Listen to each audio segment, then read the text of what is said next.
عايش دور الضحية، دايمًا أي حاجة بتحصل حواليّا وأنا الضحية.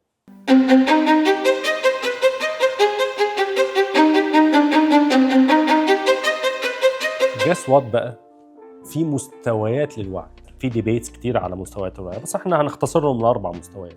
المستوى الأول بيسموه to me، يحدث لي.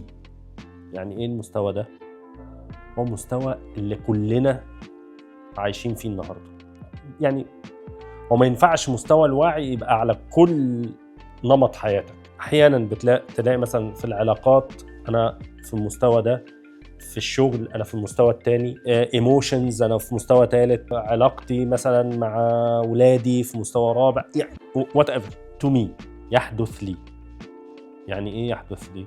يعني أنا شايف الدنيا من منظور أي حاجة بتحصل لي. ولادي ما بيكلمونيش، في الشغل لأ مستقصدني. دايمًا عايش دور الضحية، دايمًا أي حاجة بتحصل حواليّا وأنا الضحية. إيه مشاكل الموضوع دوّة؟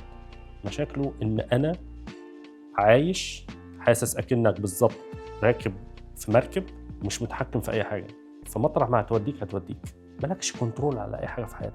فده مستوى to me.